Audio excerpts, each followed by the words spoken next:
माँ देखो, अब तो टिकट भी बुक हो चुका है।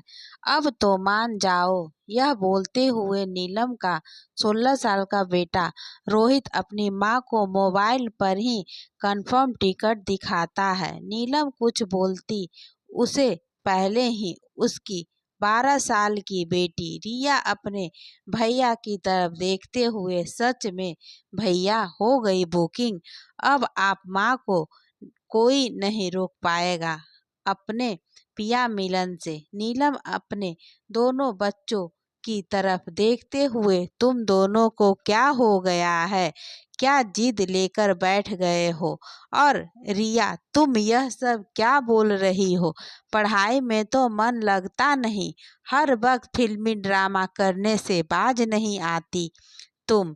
रोहित खुशी से एक बार में की तरफ और एक बार रिया की तरफ देखते हुए, माँ, कितना अच्छा लगेगा पापा को जब वो तुम्हें अपने शादी की 20वीं सालगिरह पर अचानक से अपने पास देखेंगे। पापा तो खुशी से पागल हो उठेंगे। हमारा ये सरप्राइज गिफ्ट पापा को कितना पसंद आएगा। तभी ड्रामेबाज रिया, वाह रोमांटिक सीन, बिल्कुल यश चोपड़ा की फिल्मों की तरह। माँ, पापा जैसे ही दरवाजा खोलेंगे ना, तुम सरप्राइज बोलना पापा को। काश पापा भी यह गाना गाते, मिले हो तुम हमको बड़े नसीबों से, लकीरों से चुराया है मैंने किस्मत की। रिया और रोहित की बातें सुन नीलम बोली, तुम दोनों को शर्म नहीं आती? माँ के सामने ऐसा बोल रहे हो। रिया, इसमें शर्म की क्या बात है? आजकल तो प्यार खुल्लम खुल्ला होता है। नीलम अपने पुराने दिनों को याद करते हुए, प्यार तो हमारे जमाने में होता था, तीर नजरों से चलते थे, घायल यह दिल होता था। तभी रोहित, वाह माँ, क्या फिल्मी अंदाज में बोल रही हो। तुम अपनी इतनी अच्छी फीलिंग कहाँ छुपा कर रखती थी? रोहित की बातें सुन अपनी भावनाओं को संभालते हुए नीलम बात को घुमाते हुए बोली, तुम दोनों यह क्या लेकर बैठ गए? तुम सब जानते हो कि तुम्हारे दादी और दादाजी की तबीयत बिगड़ ही रहती है। कैसे छोड़ जाऊं मैं तुम सबको? रोहित, माँ, कौन सा तुम साल भर के लिए जा रही हो? बस 1 महीने की बात है। यह लम्हे सिर्फ तुम्हारे और पापा के लिए हैं, जो एक साथ गुजरेंगे। ना कोई परिवार और ना कोई जिम्मेदारी, बस तुम और पापा, हम तुम्हारे साथ, बस कुछ पल जो सिर्फ तुम दोनों के होंगे। तभी नीलम की सास, जो कुछ दिनों से देख रही थी कि दोनों बच्चे अपनी माँ को उनके बेटे के पास भेजना चाहते हैं, मान जाओ नीलम, चली जाओ, मैं यहाँ संभाल लूंगी। नीलम कुछ बोलती उसके पहले ही उसके मुंह पर हाथ रखते हुए रोहित, माँ, 2 दिन बाद की बुकिंग है, तैयार रहना। नीलम अपनी मुंह से रोहित का हाथ हटाते हुए, इतनी जल्दी? तुम दोनों भी ना सोचने तक का भी समय नहीं देते। रोहित अपनी मोबाइल की तरफ देखते हुए, माँ, इस टेक्नोलॉजी के ज़माने में सिर्फ मोबाइल को ही सोचने दो, तुम बस तैयारी करो जाने की। अब तो सबकी बातें सुन नीलम का मन भी अपने पति कमल की तरफ छूट रहा था। उसके पसंद के मोतीचूर के लड्डू बनाने लगी। नीलम के हाथों से बने मोतीचूर की लड्डू कमल को बहुत पसंद है। कमल की नौकरी दूसरे शहर में है, अच्छा पैकेज मिलता है कमल को वहाँ। यहाँ उसका पुश्तैनी मकान है, जहाँ वो अभी कमल के माता पिता और अपने बच्चों के साथ रहती है। जब नीलम ब्याह कर आई तो इसी पुश्तैनी घर में उसका स्वागत हुआ। कमल के साथ वो कभी वहां जा ही नहीं पाई।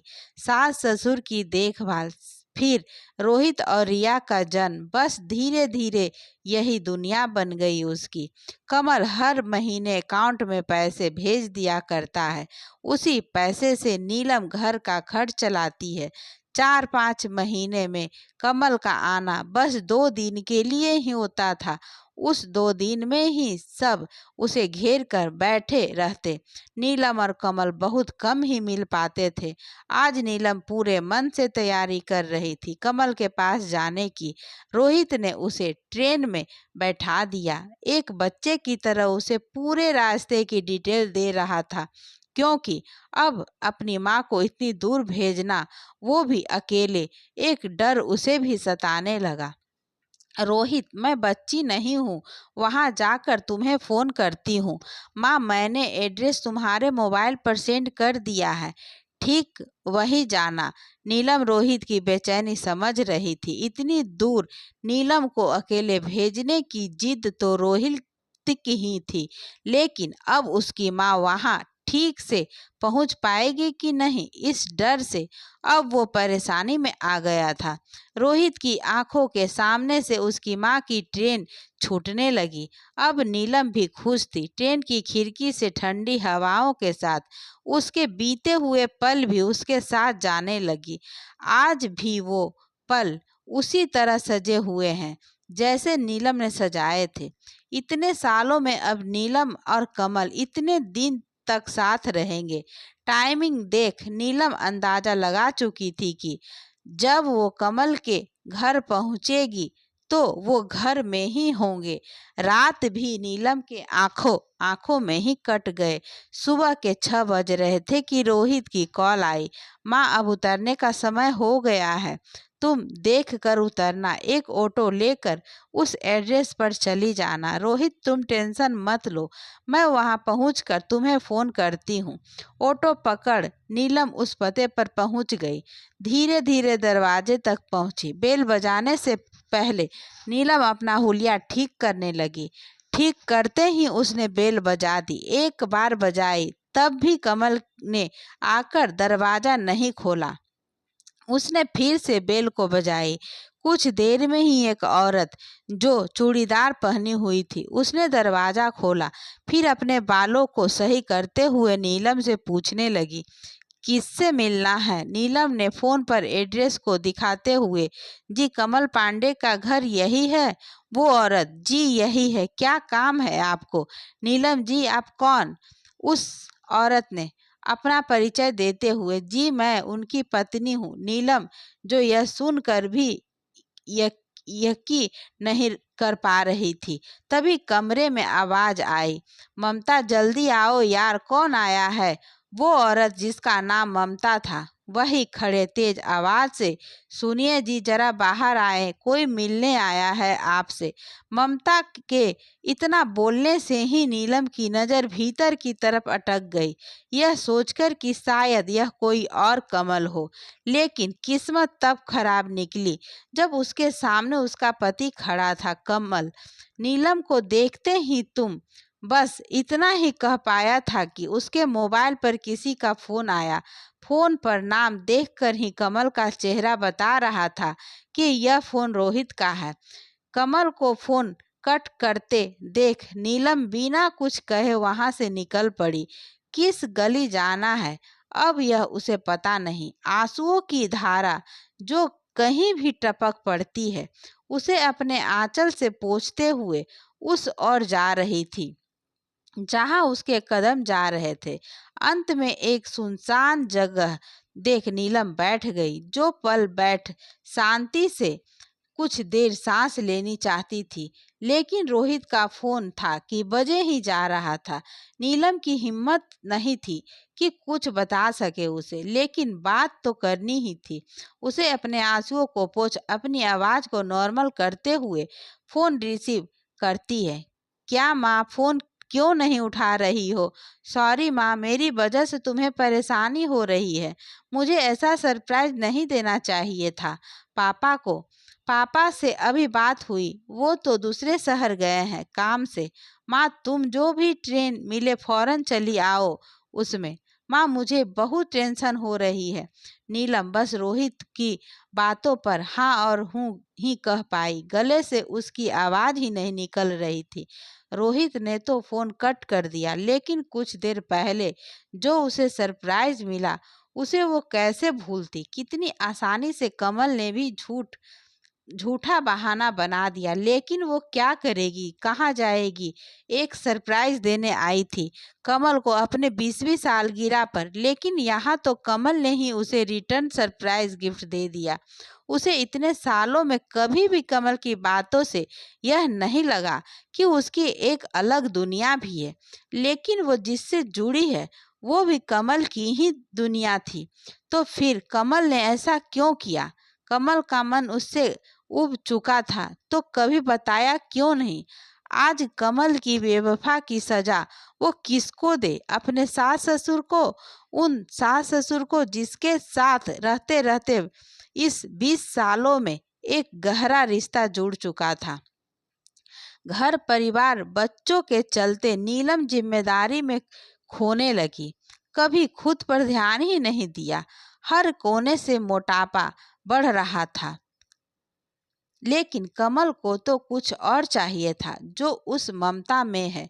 एकदम सुराही जैसा फिगर, वो तो अब बस एक बोझ बन चुकी थी शायद कमल के लिए, लेकिन रोहित और रिया की जिम्मेदारी तो वो अभी भी उठा रहा था। नीलम यह सोच ही रही थी कि तभी रोहित का फोन आ गया। माँ, तुम्हें टिकट मिला? नीलम खुद को संभाल झूठ बोलते हुए, बेटा लंबी लाइन है, मिल जाएगा, तुम टेंशन मत लो, मैं अभी टिकट की लाइन में ही हूँ। उसकी बात खत्म होते ही फटे पुराने कपड़े पहने कुछ बच्चे उसके पास आकर खाने के लिए मांगने लगे। तभी नीलम को याद आया कि उसके बैग में मोतीचूर के लड्डू रखे हैं, जिनकी अब शायद किसी को जरूरत नहीं थी। बच्चों को वो लड्डू देकर नीलम स्टेशन की तरफ बढ़ने लगी। सफर के बाद घर पहुंचते ही दरवाजे पर ही रोहित अपनी माँ को गले लगाते हुए, थैंक गॉड माँ आ गई। नीलम के आते ही रिया मायूसी से अनजाने में ही बोली, माँ पापा को सरप्राइज देने गई थी, लेकिन खुद ही सरप्राइज हो गई। रोहित बोला, मेरी ही गलती थी कि मैंने यह सब प्लानिंग की। नीलम अभी तक ठीक से घर के भीतर भी नहीं घुसी थी और सबकी नज़रों से खुद को बचाने का भरसक प्रयास कर रही थी कि उसकी सास मेरा मुन्ना सारा दिन इस घर की जिम्मेदारी के लिए बेचारा इधर उधर ही धक्के खाता फिरता है, सुकून से घर की रोटी भी उसे नसीब नहीं। सबकी बातें और कमल के प्रति सबका विश्वास देख अब नीलम खुद के आंसुओं को रोक नहीं पा रही थी। सबके सामने तो संभाल लिया, लेकिन अब बर्दाश्त के बाहर था। सामान रख बिना किसी से कुछ बोले वो बाथरूम में घुसकर नल के पानी को छोड़ते हुए अपने आंसुओं को उसी पानी के साथ बहाने लगी। नीलम ने खुद को बाथरूम में बंद कर लिया, लेकिन कब तक वो खुद को बाथरूम में छुपाती? क्या खुद को कहीं पर भी बंद कर देने सच किसी की याद का बात दिमाग से निकाली जा सकती है? नहीं। कोई कहीं भी छुप जाए, कितनी भी दूर क्यों न चला जाए, जिससे हम बचकर भागना चाहते हैं, कहीं न कहीं वो हमेशा हमारे साथ रहती है।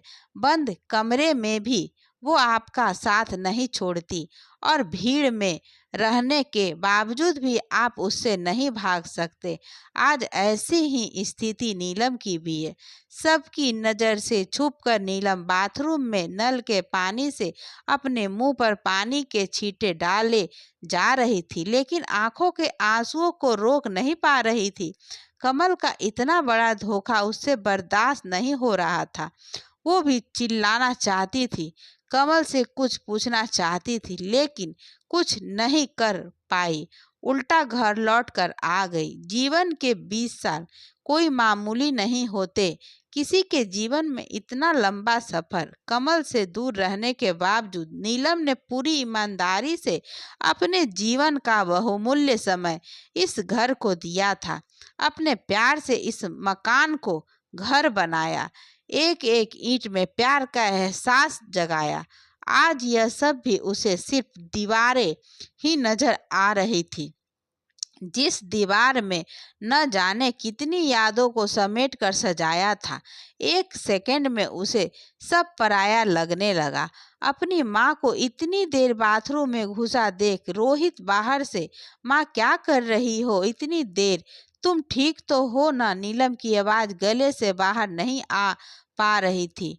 रोहित को बोलना तो चाहती थी कि ठीक हूँ, लेकिन आवाज निकले तब न। कुछ देर बाद भी आवाज न आने पर रोहित फिर से, माँ तुम ठीक हो? अब नीलम दरवाजा खोलते ही थोड़ी गुस्साई से, क्या बचपना है रोहित? थकावट महसूस कर रही थी, इसलिए सिर पर डाल रही थी। चैन से सांस भी नहीं लेने देते। लेकिन रोहित को अपनी माँ की बात पर कुछ खटका लगा। फिर खुद को समझाते हुए कि थकान तो हुई है माँ को, माँ के पास जाकर, माँ चलो मैं तुम्हें ब्लैक कॉफी बनाकर पिलाता हूँ, तुम थोड़ी देर आराम कर लो। नीलम ने भी मना नहीं किया। आज उसका दिल जल रहा था। वो आंख मूंदे अपने पलंग पर लेट गई, लेकिन कमल और ममता का चेहरा देखते ही आंखें खोल देती। कुछ देर में रोहित भी ब्लैक कॉफी लेकर आ गया। अपनी माँ के पास बैठते हुए बोला, यह लो माँ, यह कॉफी पी लो, मेरी वजह से तुम कितनी परेशानी उठानी पड़ी ना। रोहित को ब्लैक कॉफी काफी हद तक पसंद है। खुद भी जब बनाता है तो अपनी माँ को भी देता है। रोहित की बात सुनकर भी नीलम ने चुप रहना ही बेहतर समझा। जानती थी कि उसके कुछ बोलने से पहले ही उसके आंसू उसका साथ न देकर बाहर निकल आएंगे। माँ की थकान को सोच रोहित वहां से अपनी माँ को कमरे में अकेले आराम का बोल चले जाता है। अब कैसे आराम करती? वो दिमाग पर जोर देते देते दिमाग फटने को तैयार था। नींद आंखों से कोसों दूर थी। रोहित तो समझदार था, लेकिन रिया, वो तो माँ के पास आकर इधर उधर की बातें बताने लगी। नीलम कुछ देर अकेले रहना चाहती थी, लेकिन वो भी नहीं पा रही थी। इधर ममता का मुंह भी फूला हुआ था। कमल ने कई बार उससे बात करनी चाही, लेकिन ममता ने उससे एक दूरी बना ली। वो समझ चुकी थी कि कमल जब भी मुंह खोलेगा झूठ ही बोलेगा। 5 साल लिव इन रिलेशनशिप में रहने के बाद मंदिर में कमल के साथ 2 साल हुए उसकी शादी को, कितनी आसानी से वो कमल के झांसे में आ गई थी। एक एक बात पर आंख मूंदे भरोसा कर रही थी। सुबह वो औरत कौन थी यह पूछने पर बात को बहुत घुमाने के बाद अंत में कमल को सच्चाई बतानी ही पड़ी। कमल हर महीने घर में पैसे भेजता था। यह बात तो ममता को पता थी, लेकिन क्योंकि कमल के मुताबिक उसके माँ बाप उसके एक रिश्तेदार के पास रहते थे।